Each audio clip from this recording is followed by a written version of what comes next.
Okay, this chapter, give or take, is a good majority of what is taught in Calc 1 in college.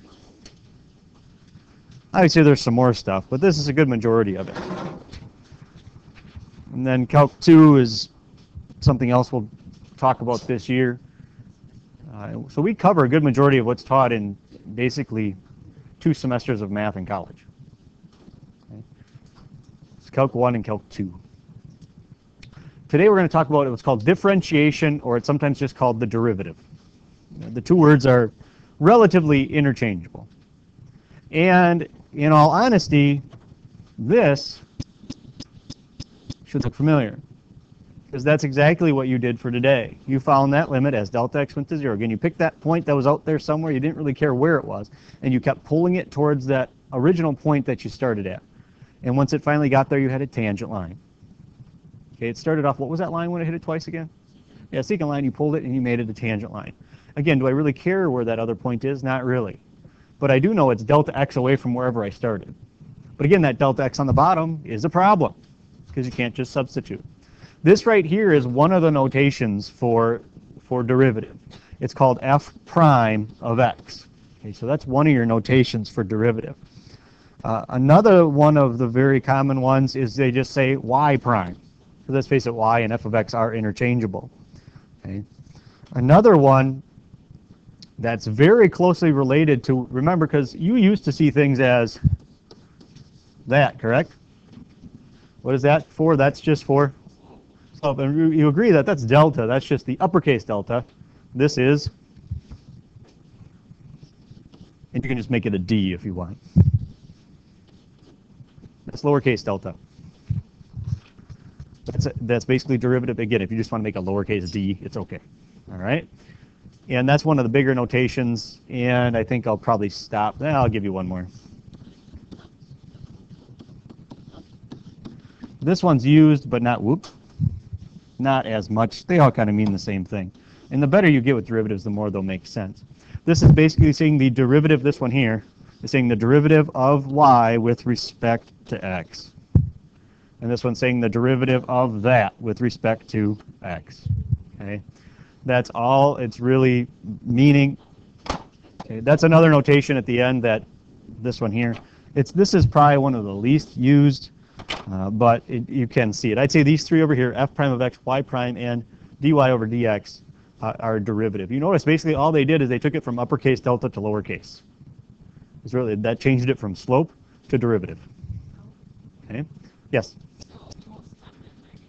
The 3 on the left, yep. The one in the red rounded off rectangle is used, just not as commonly.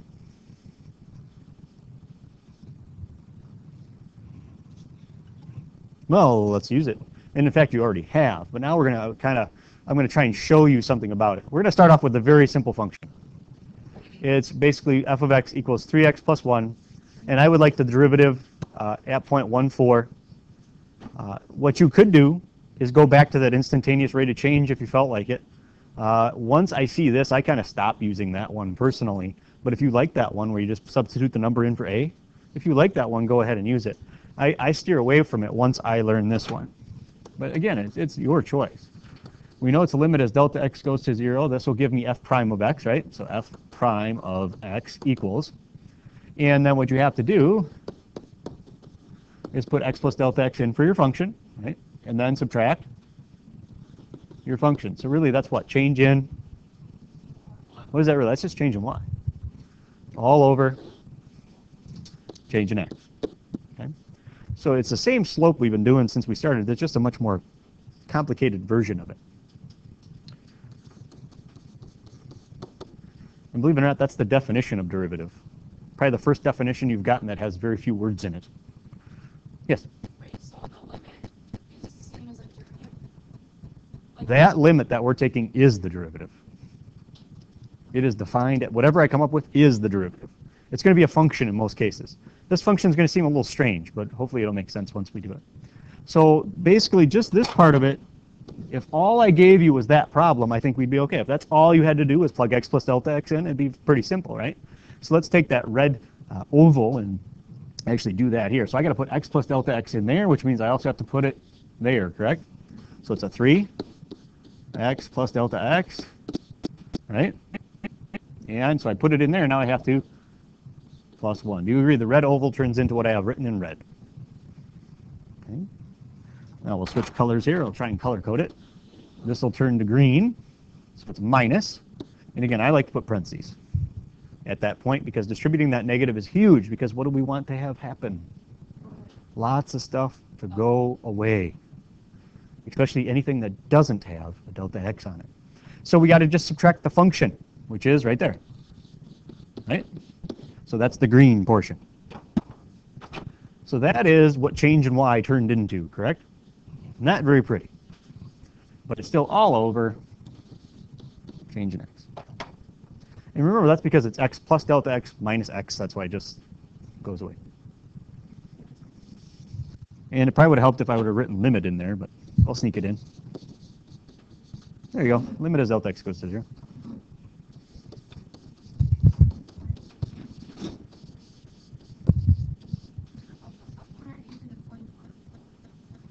Because I told you you could go back to that point where we had a in there and plug in the points if you like that way. You can do that. But I'm just saying it's at point 1 comma 4. That's actually a point. It's not an interval because it says point in front of it. And I'm going to show you why I do it this way. Well, what now?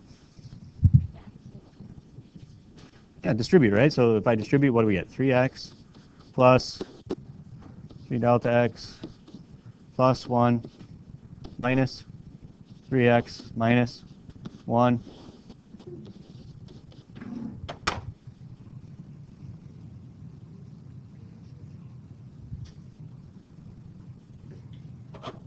Now, what did we say was going to happen? Everything that didn't have a delta x better go away. If it doesn't, we did something wrong. So this 3x right here does not have a delta x on it. Does it go away? Yeah, right there, right? That's a 3 delta x. Is that okay to be there? Okay. There's a plus 1 and minus 1. Okay. So we're left with that f prime of x, or the derivative, is the limit as delta x goes to 0 of basically 3 delta x over delta x agreed. Is there really even any need to factor this time? So it's just 3? 3 is the derivative? Wait, what's the derivative tell us again? What's it tell us, though? The slope to a curve, doesn't it? Or the slope of that tangent line?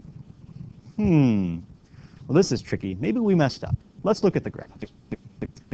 Let's graph the original on that first axis there. Let's graph f of x equals 3x plus 1. And you're going to be really mad when you find out what problem you just solved in a really complicated way.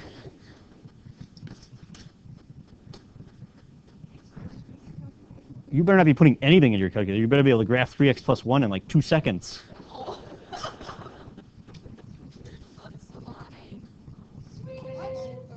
Isn't it a line with slope 3 with y-intercept of 1?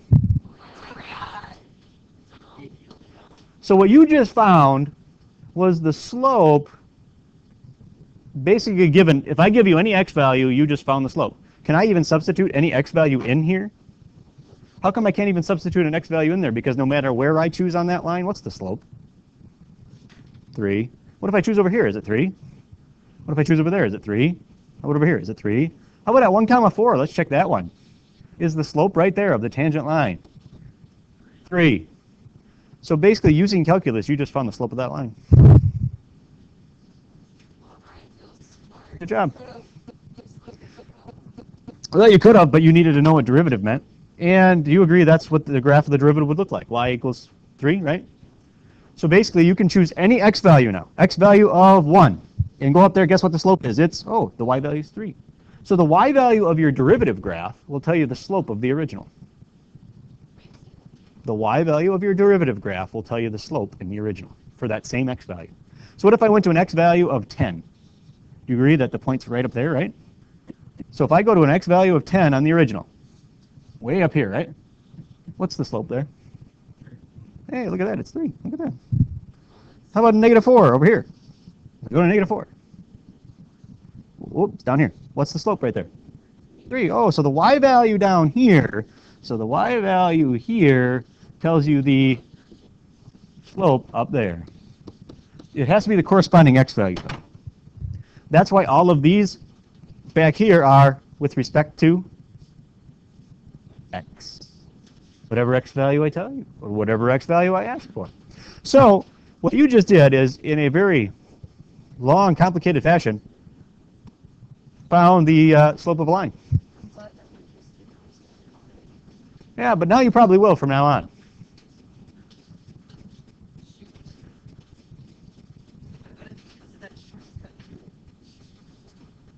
I bet you that shortcut still works, yes. Yeah, your answer's 3, yeah. Well, we were just checking to make sure it made sense, and does it make sense? Yeah. How about this one? Is this one quite as easy? No.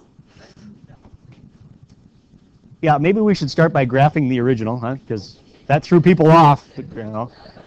Okay, so we got x squared plus 3, right? Right about there. Parabola moved up 3. And do you agree 0.1 comma 4 is actually on that graph? Is that on there, right? And how about negative 2 comma 7? It's actually on there, right? So where are we at? 1 comma 4. So right there, do you agree the tangent line is actually going to have some slope I have to go calculate, right? It's not as simple as the first one, okay? And negative 2, 7 is also right there. And I hope you agree that those two slopes are probably going to be different, right? Okay. Now, obviously, we can't graph the derivative yet because we don't know what it is yet. I'm assuming that most of you could take a good guess, seeing I taught you the shortcuts last year. But you have to show me by hand. And once you show me by hand, I will let you use the shortcuts. In fact, I'll teach you a lot of shortcuts. Because there are some functions that are horrible using the definition, which is what we're doing right now. Because I truly believe you need to know where it's coming from. And why shortcuts even exist. So it says, take your function, plug in x plus delta x. So plug in some other y value somewhere out there, we don't really care where, and subtract the original y value. And change in x goes on the bottom.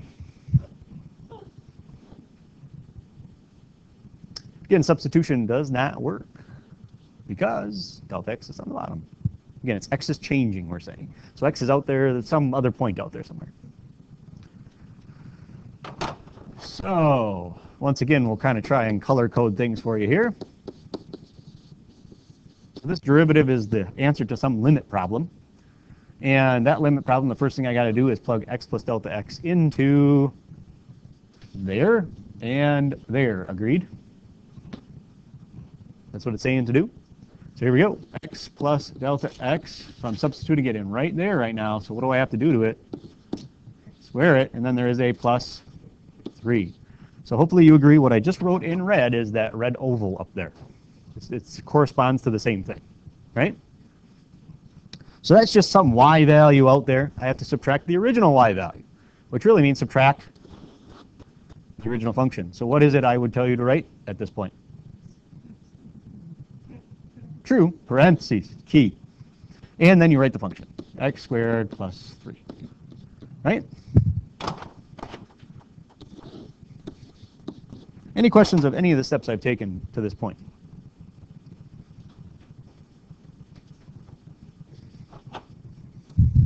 Am I going too fast, or is this okay? All righty. I'm assuming there's people kind of all over this problem. So x plus delta x squared. Well, you can either FOIL that out, or don't you have it written on your sheet of paper, right? So it's x squared plus 2x delta x plus delta x squared, right? That's what x plus delta x squared is, right? And we got plus 3 minus x squared. Be careful. Minus 3.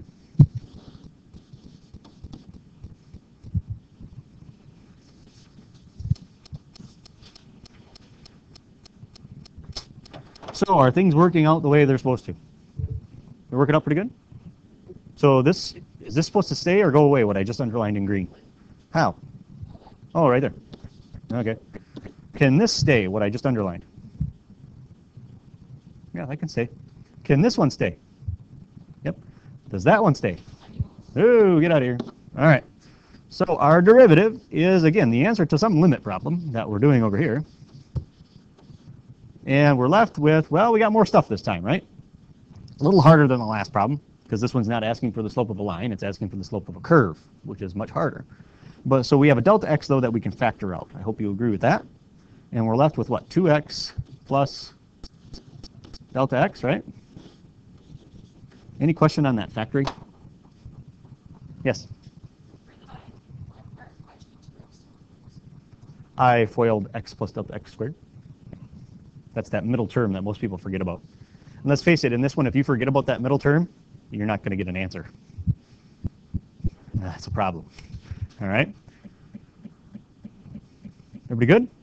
So everybody's favorite point where you get to do that. And now what?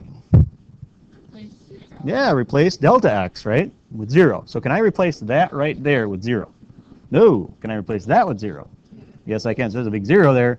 So your derivative is now not a limit problem anymore because we found the limit. The limit is 2x. So your derivative is 2x. And what that means is now you can give me any x value that's in the domain of the original, and I can tell you the slope by simply substituting it into that derivative. Is that a lot quicker than plugging in 1, going through that whole process we did before when we plugged 1 in for a? Right? And then I made you plug in another one, like 3 that one time or something, like, didn't I? And you had to go through the problem again. Here it gives you a formula that'll just give you all the answers, whichever x value you want. So this one wants an x value of 1, correct? So put 1 in there. So do you think the slope of that line right there could possibly be 2? I think it could. And what's going to happen for this other one? It better be what? This blue one over here is obviously what type of slope? Negative and kind of steep, right? And so that means, what's the other point? It's -2, right? So you put -2 in there, it says that's a slope of -4. Is that believable? Yeah. Now, what's my derivative? Y equals 2x. Let's graph that. So the slope is 2, right? It's a line, agreed. And y-intercept of 0, right? So any y value down here will tell me the slope in the original with a matching x value, because it's with respect to x, whatever x you choose. So let's say we wanted to know some other answers. I hope my line's on there good. Is that on there pretty good? That's not too bad. A little off, huh? What's that? Graph y equals 2x. Yep. So what's another x value we could choose? 3? Choose an x value of 3. You agree that's what, out here somewhere? Way up here. What do you think about that slope? Because 3 is over here somewhere, right? If I went up, it would hit up there somewhere. Pretty steep, isn't it? Well, let's say you didn't have this sitting here. Let's say I didn't give you this function. You would go down here. You'd say they want to know what an x value of 3. You'd go over. You'd come up here, and you would just find that y value. And that y value is 1, 2, 3, 4, 5, 6. So do you agree? I could really give you the graph of the derivative and ask you for the slope at the original without even seeing the original, if you know what's going on. Because the y value down here tells you the slope up there. Okay. So I could just give you a graph, and there's probably times I will. I'll say, here's the graph of the derivative, and I'll make it some weird piecewise thing, so it's all over the place. And I'll say, tell me the slope at this x value on the original that you won't even see, because you don't need it, if you know what's going on. Okay. Any questions? Now, this next one, we're not going to do the graph. I mean, we could if you want. But this next one is to basically show you how nice the shortcuts are, because using the shortcuts, I'm done with this one already. But you realize that's not all that complicated of a function, right? Imagine we start doing radicals inside rational functions, or just rational functions in general. That's real fun with the definition. You got fractions inside of fractions. So prove to me you can do it by hand. Or we will have to do those by hand, and your assignments will take an incredibly long time. Or we can learn the shortcuts, and they'll still take a lot of time, but just not anywhere near as much. So let's do this one by hand and prove that you can do types like this by hand, and then we'll start talking shortcuts. So we got to find the derivative, which is, of course, the derivative, and I've said it so many times I'm hoping it's ingrained in your skull, is the answer to what type of problem? A limit problem. Because can we actually really ever get there?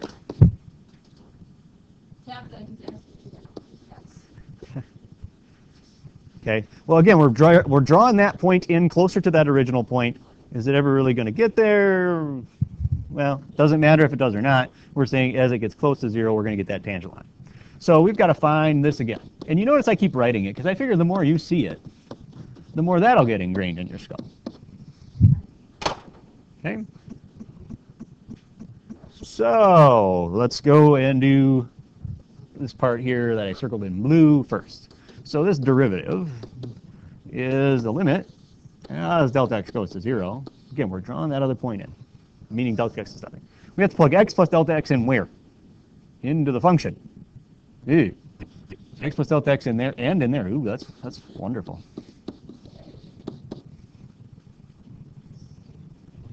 Right? So then we have to subtract the function, which is of x. Yeah, isn't it? This is great.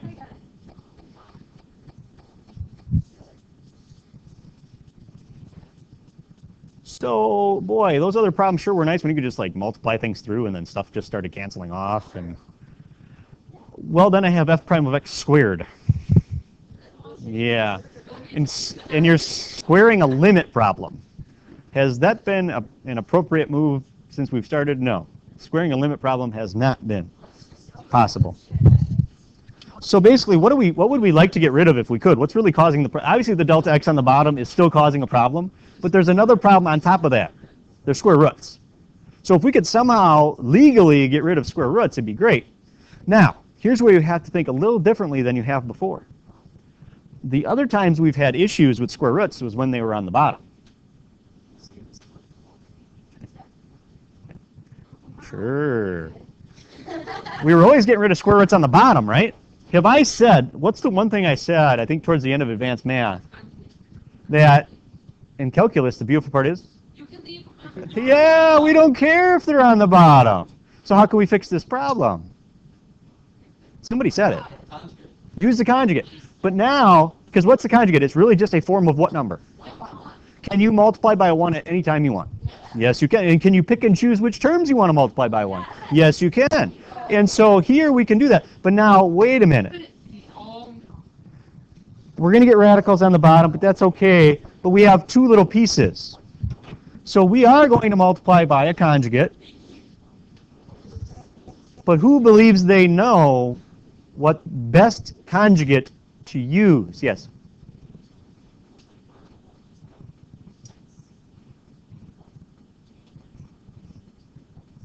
Close. Close. That would get us close. What she said is basically use your numerator. It's close. This is what's called the complex conjugate. So your job is to set up a difference of two squares on purpose. So yes, this is going to be there. Yep, that's going to be there. That's going to be there, and so is that. But minus isn't going to help us. Minus is going to make the top worse. Adding them will make it better, because it's a difference of two squares setup. Because when we FOIL, stuff's going to go bye-bye. Oh, yeah. So we've got this limit. So hopefully now you're going to, because remember, we said this is a pretty simple function. And using the definition, that's what we're doing right now, is kind of complicated. Again, just imagine when you start having x squared plus 2 over x to the third plus all this other stuff, how much fun that would be using the definition. So here we go, got a FOIL. So let's take this times that. It's basically the square root of x plus delta x squared, right? So it's just x plus delta x, right? Do you see that? I'll write it on the other book. Well, I better write it here for somebody who's going to listen. X plus delta x squared, right? That's what this is for this first one. And so those that had me for Algebra 2, house 5, right? So it's x plus delta x is what that first piece is. I hope you see that. So it's x plus delta x. Now, this next one, which we'll do here, is the square root of x times that. Agreed? Watch this nifty thing that's going to happen here. This is the complete opposite of what I just had, correct? That's why we changed the sign. This one here in red cancels this one in red completely, which is why we switched the signs. Now I got to do the last one, which I'll do in a different color, blue. Well, the blue ones work. The red ones cancel. So it's negative square root of x times the positive square root of x is negative x. Yep, it's negative square root of x squared, so it cancels.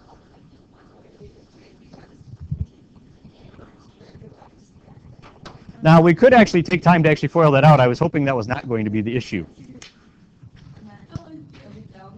But we can write it all out if we want. Good? Okay. If you have problems with that, stop in later. Now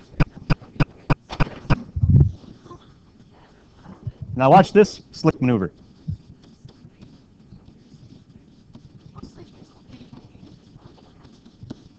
Now, I could multiply them out, right? But aren't we trying to get rid of that darn delta x down there anyways? So why multiply it out just to turn around to factor it back out?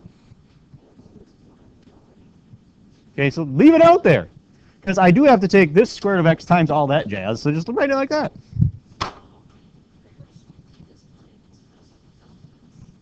Yes? Almost all goes away, yeah. The top almost all goes away, except for a... Well, okay, you're way ahead of me here, yeah, but delta x, right. You're ahead of where I was talking, but do you agree that these go away, right? And then what was being said there is the top all goes away. Well, close, because this does technically cancel with that now, right? But there still is something in the numerator, an understood one, right? So it equals 1 over all of this unfortunate stuff.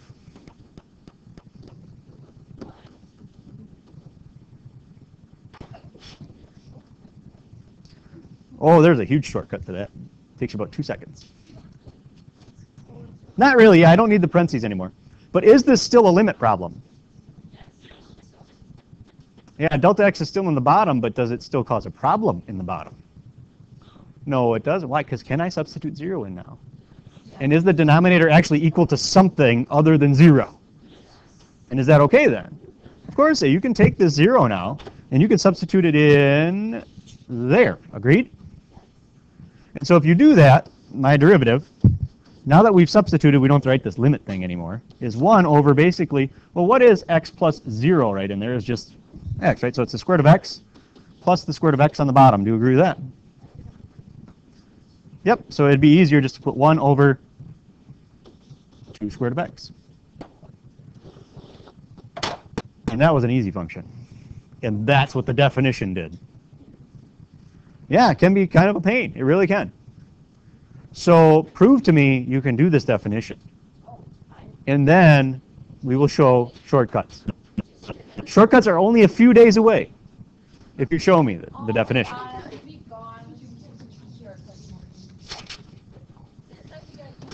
Do you have any questions?